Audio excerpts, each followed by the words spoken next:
Assalamualaikum and hi everybody. Okay, before I start on the boring slides of words, can we do some activity? Yes. I want everybody in this room, including the panelists and everybody probably except for the photographer or videographer. Hold on, there are people coming, they should be in the game as well. Hi, welcome. I'm your guest speaker, Mastura. Okay, I would like everybody to form a sequence of, okay, this is what you do. Let's communicate without speaking. Let's see whether you can do it. Everybody stand up, hold on.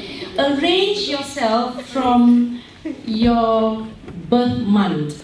I wouldn't say where January will start, because if I say January starts here, then you know how. So the January or the December people are very important here. So yeah, no one opens their mouth, and I want to see everybody to be arranged according to your birth month. And I do not want the chain to break.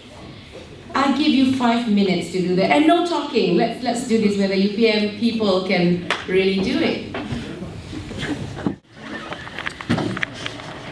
1 more minute.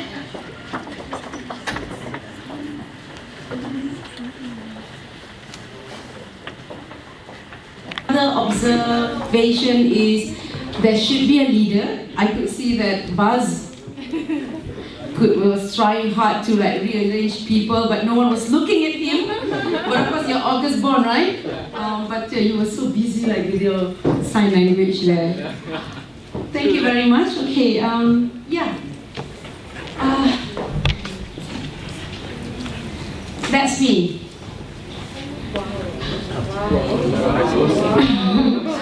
Okay, I'm very associated to the logos that you see. Why do I put Johorian? I'm a proud one. How many Johorians here in the house?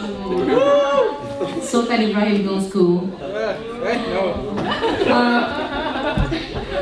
Some of my friends, I wouldn't say they hate me, but some of my friends say, hey, you're too stately, but I said, I'm just proud of being a Johorian, and my IC has 01 there, and I love my Sultan despite what people say, the previous Sultan or the current Sultan. I'm still a very proud Johorian.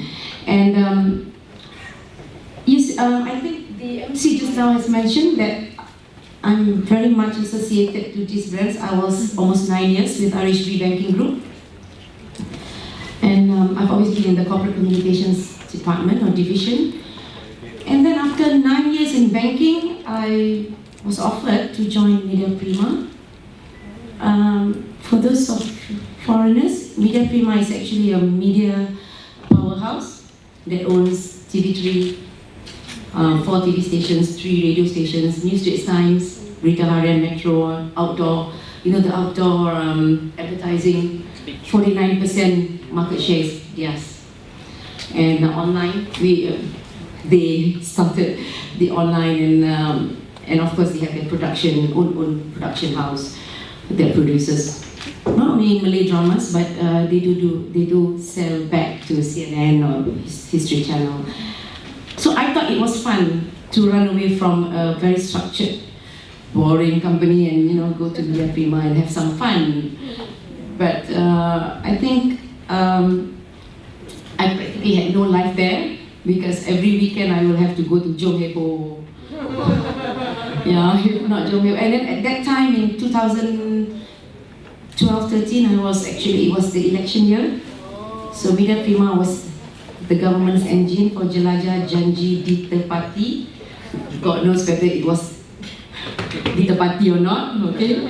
So I actually go around the country with our premiers, 14 states, rallying for the election, and I just thought after 2 years, I said I have to go back to a corporate place again. And then Bursa Malaysia is a stock exchange, it's a Kuala Lumpur stock exchange. Bursa Malaysia, I think I'm going to strike it out of my profile, because I was there only for 11 weeks. I was only there for 11 weeks because I got a call from Standard Chartered, and I thought banking would be a much familiar ground for me, and also because Who knows Standard Chartered is the sponsor of which EPL team? No Liverpool fan here? Liverpool. Oh my god, I can high five! Is there any Manchester United fan? Boo!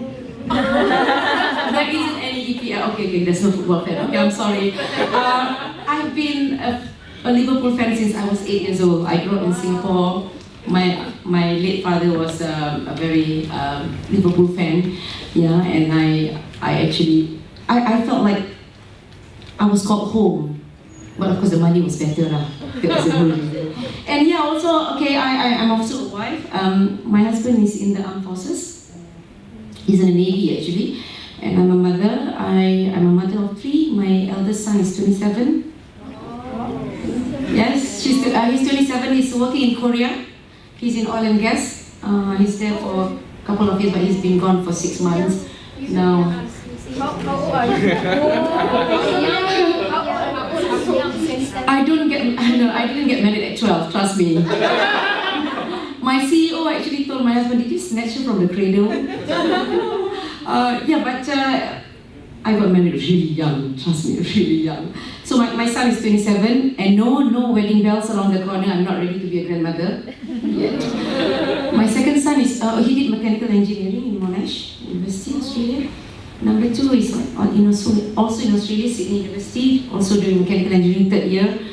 And number 3 has just finished his SPM. So I've got 3 boys. I'm the only girl in the family. I'm also a daughter. My mother is staying with me since my father passed away about a decade ago.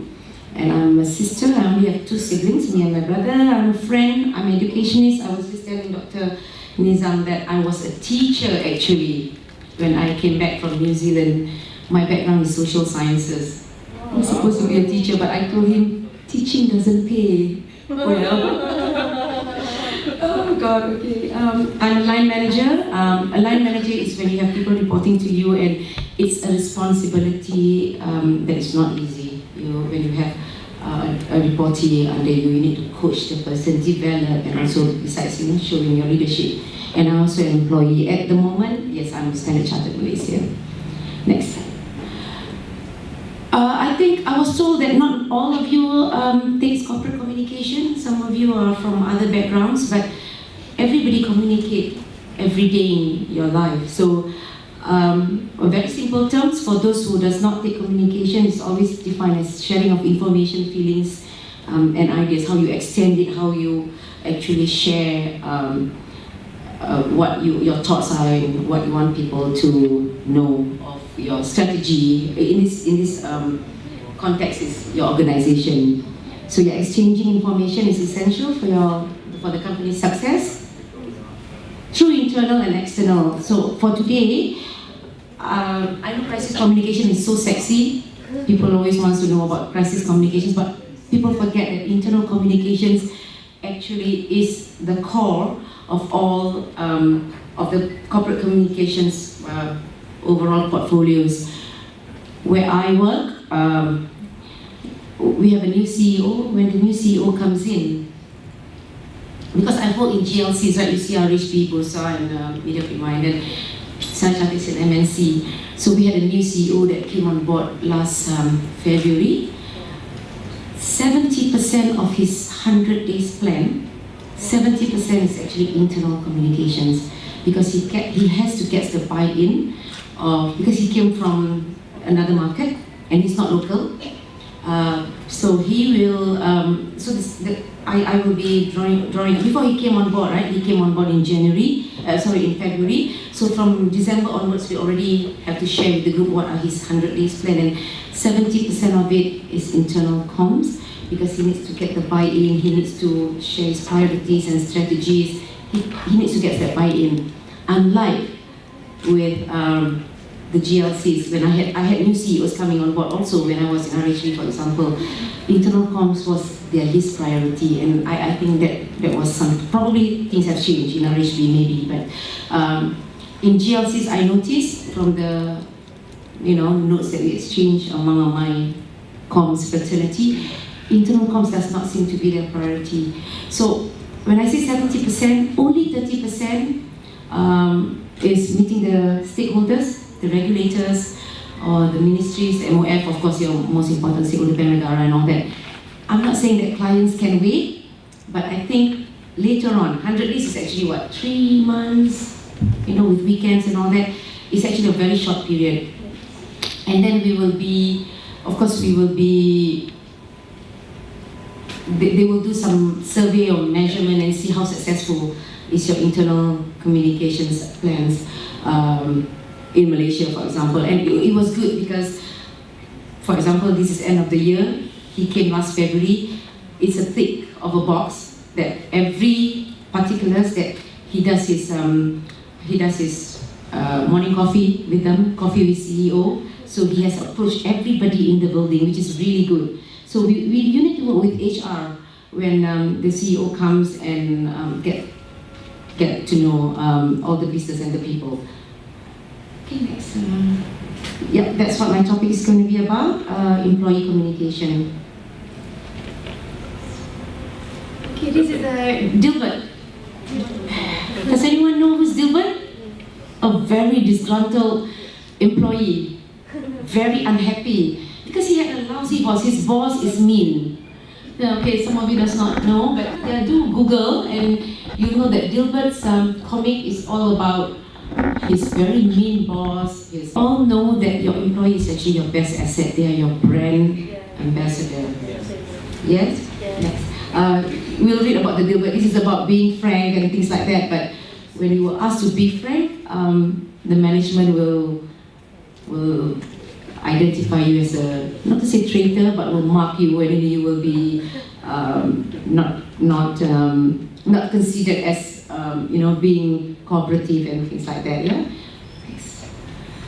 So back to what I said, that employees are actually your brand ambassador. They are always your touch points for your first your brand. They're your brand ambassadors. And imagine that a disgruntled employee that comes home. I mean, a happy employee goes home, and it's a ripple effect. When you go home, the first person that you meet would be your family, whether it's your children or your wife or if you're staying with your parents. If you're a happy employee, you come back, the perspective or the perception of your parents or children or family, okay, my husband or my wife or my son or my daughter is a happy person, so Standard Chartered must be a good employer, for example. And if I'm not a happy employer, I come back, I'm like, oh my God, I drag my feet to go to work and all. So imagine your children will think, Standard Chartered is not a good place to work. Mommy is always complaining. So the brand, it sticks in your head, right? Little kids especially, things like that. So there is no need for A&P advertising on TV. It's so expensive. Those can create some emotional. Petronas has their very nice CSR ad every time when it comes to festive season. Those are really heartwarming stories and all that. But not all organizations are as rich as those companies who can, go and buy TV ad. They are so expensive, I'm telling you. They're about 1,000 per second on prime time. Yeah, especially prime time is between 7:30 to 11 o'clock on TV3. You don't want that. You don't want that. So how do you actually start having your employee communications strategy effectively? Okay. So when you draw up your plans, you make sure that you have a goal. Your goal must be relevant. Okay, it must be specific, measurable, and has a timeline. There must be a timeline what you want to achieve. Okay, so those are the objectives that you need to think of. What is your objective? Your objective to have a framework that provides clear direction. You need to have your employees having your trust you. Hold on. I am old, okay, so I need to wear my reading glasses. Okay, so you need to so the objective, as I say, you have to have a framework framework that provides clear and informative and engaging.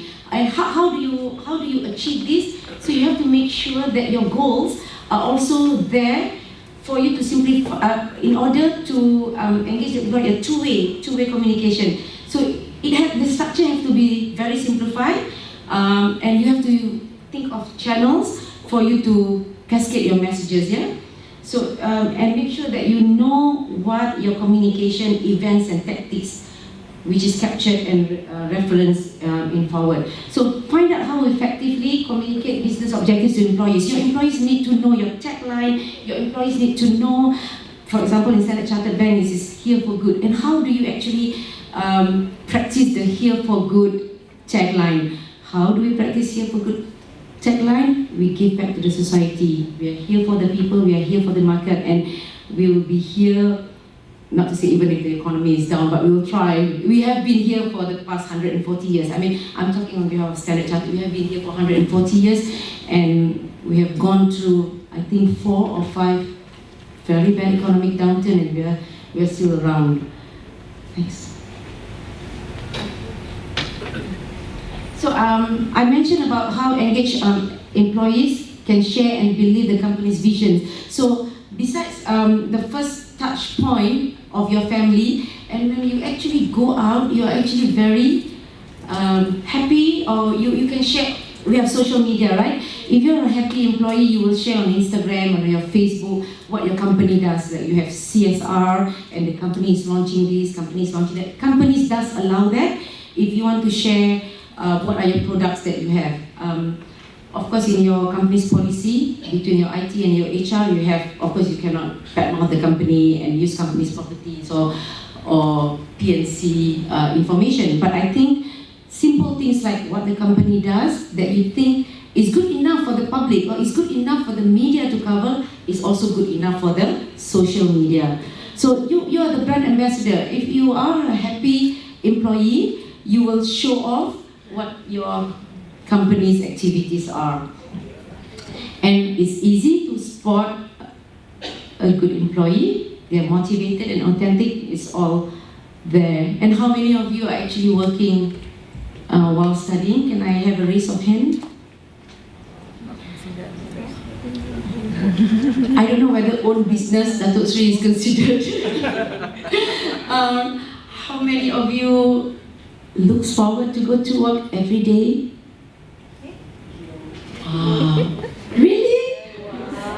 Okay, for those of you who does not put up your hand, I will not probe further. But it is really not good. But you guys are still young. You guys can try and fall back and get up again. Having, for example, I have a new staff that has come on board. I think she's been around for 7 months now, and she is all that because she's very young. She's motivated, she wants to learn, she's involved. But those are, the Malays have been saying that is similar to what? New broom sweeps clean? Angat-angat di ayam. New broom sweeps clean. So we don't want that phenomena to happen to every new staff or new employee that comes in. So I'm just praying that my new staff that comes in will still be all that in a year's time.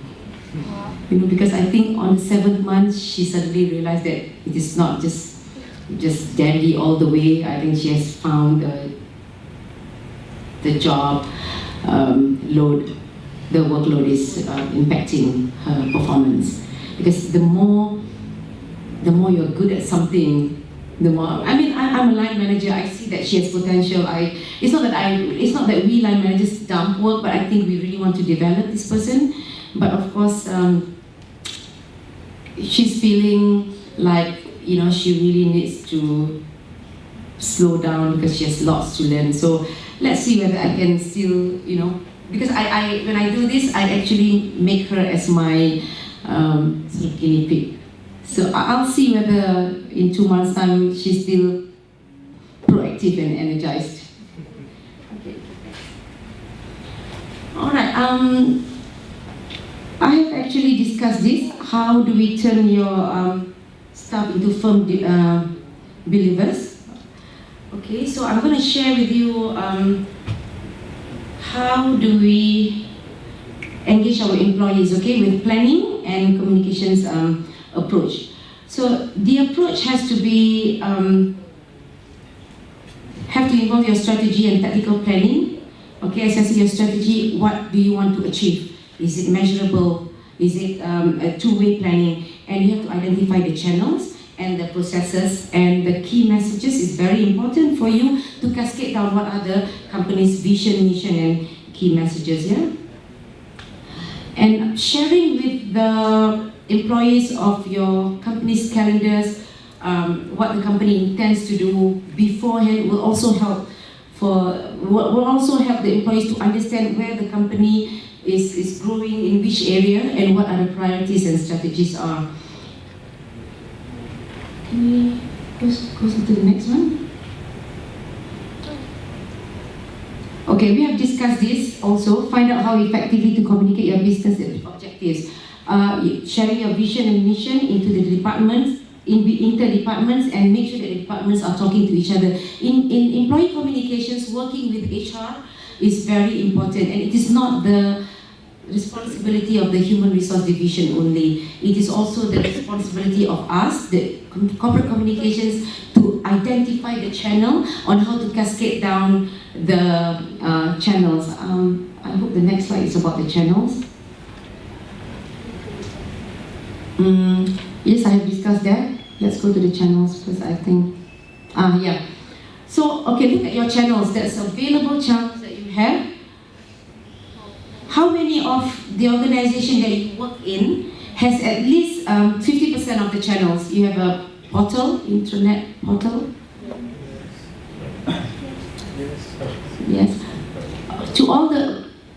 In all the companies that I work for, trying to get the staff to go into the portal is very, very challenging. They only go to the portal for, who can tell me? Leave application? Download forms. Payslip? Download forms? Yeah, getting to know, Outlook, you need to find which is your colleague. Why? Why people, why? Do you find that the content is not interesting enough? Yes. Boring. So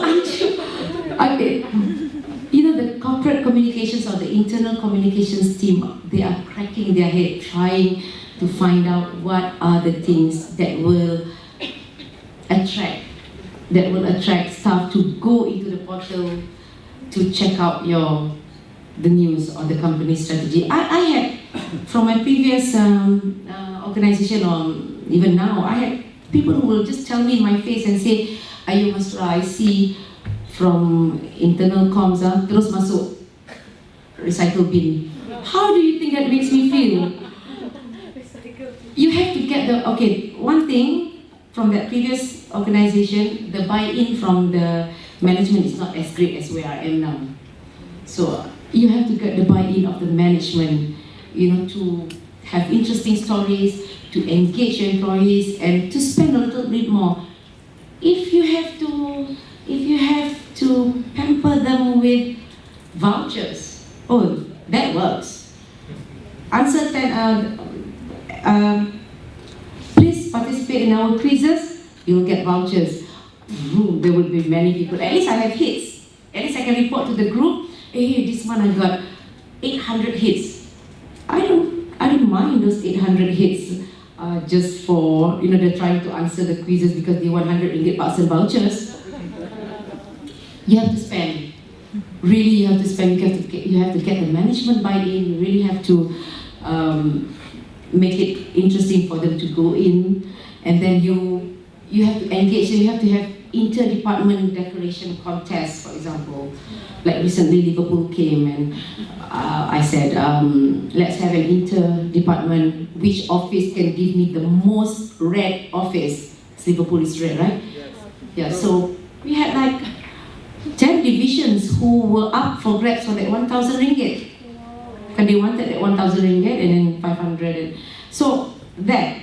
But still, to me, 8 departments is not good good enough for me because we have over 20 departments. I have like 20 floors.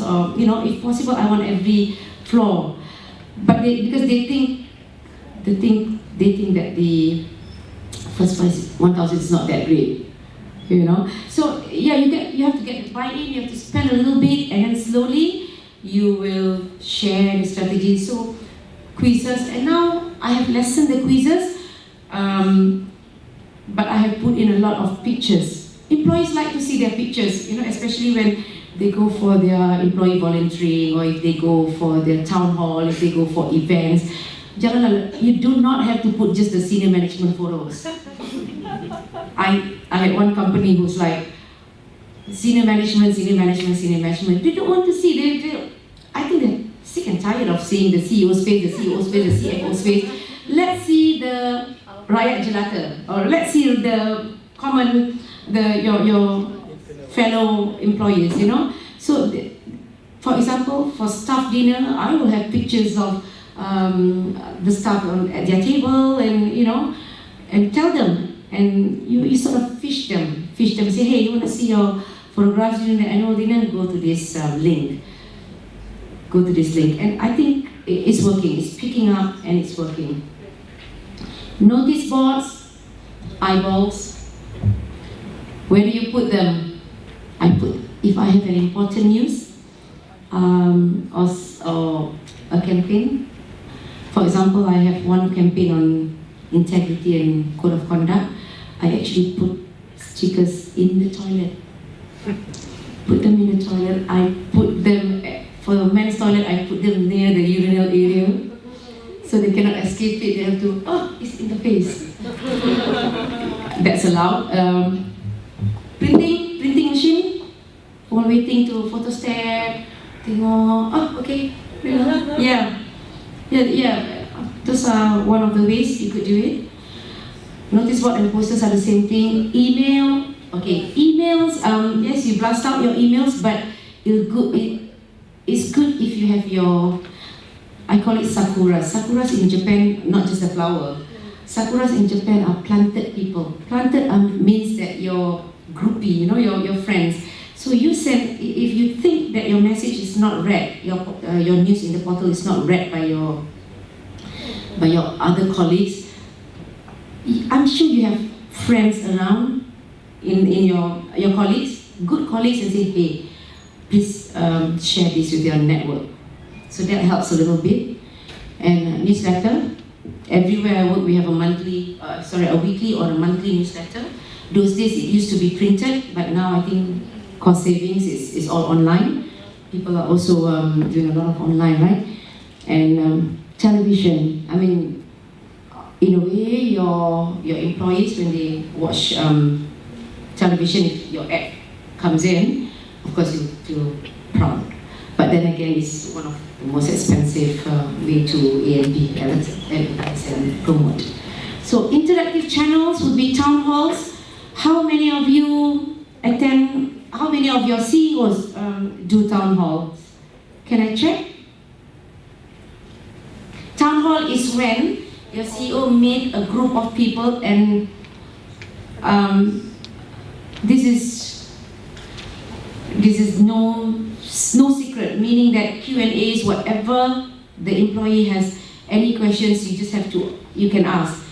It's no bubbles kind of session.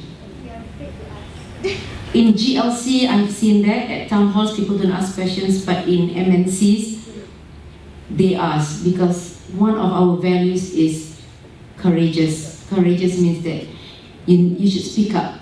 You should speak up.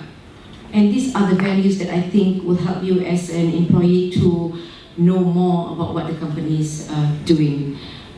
Roadshows is good, especially for the branch people. If you have branches nationwide, I think the management needs to go down and unit briefing, and then you go down and hosting employee birthday lunches. Okay, we have that as well. Blogs, discussion forums, instant messaging, and ad hoc discussions. Can anyone add if I have missed anything that your company is doing that works for employee engagement. I think I've covered it all. Yes. Something like annual general meeting, AGM. Annual general meeting is external. That's where the your stakeholders or your shareholders come on board. This is very much internal. Yeah. So I think town halls is more like it. Yeah. And a town hall. Yeah. Next. So that's my keyword: communicate, communicate, communicate. I'm open for Q&As now. Thank you.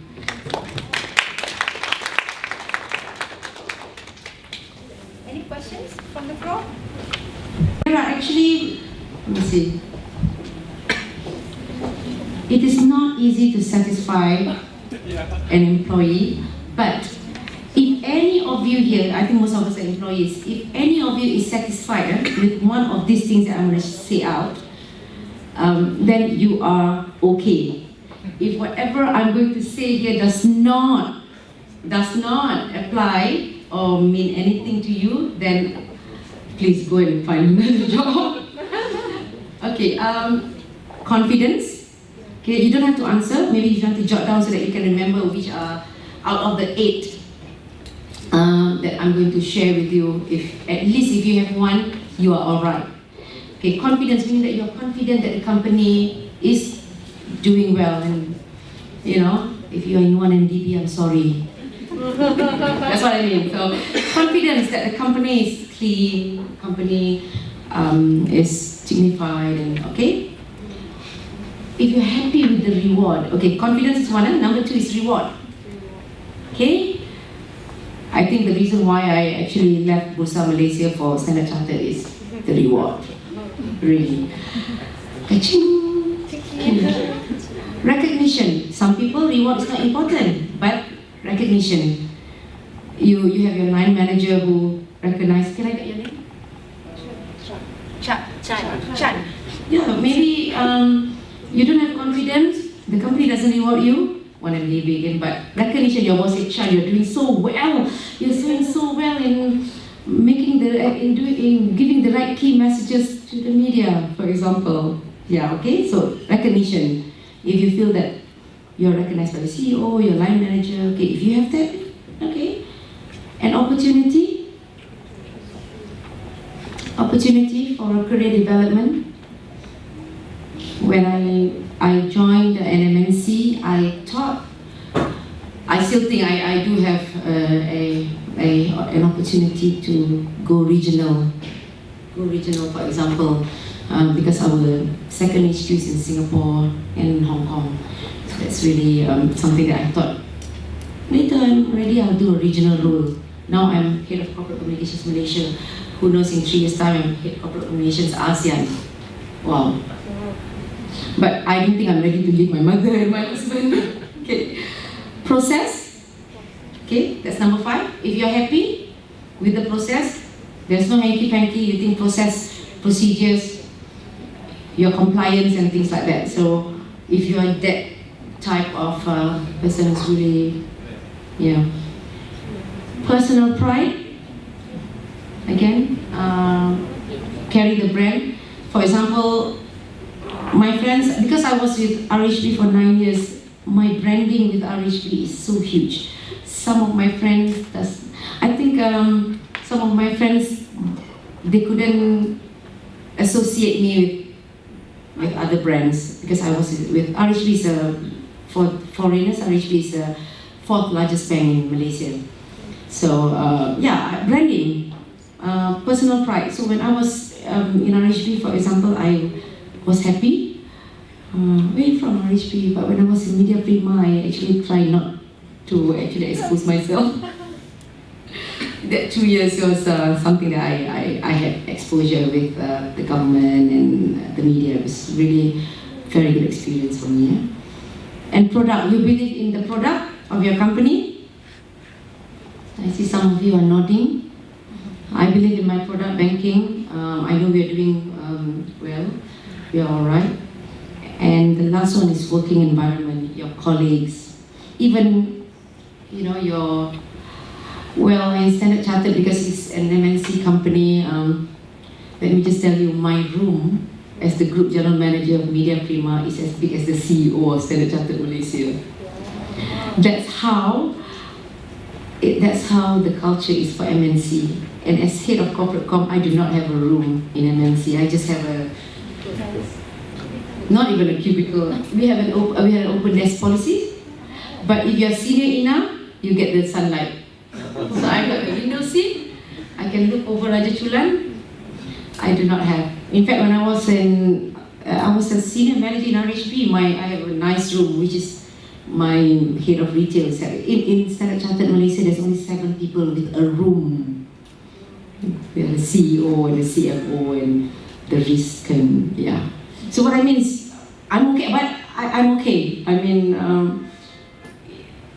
the expectations was set by HR when I first came for interview, because GLC, they are so generous with space.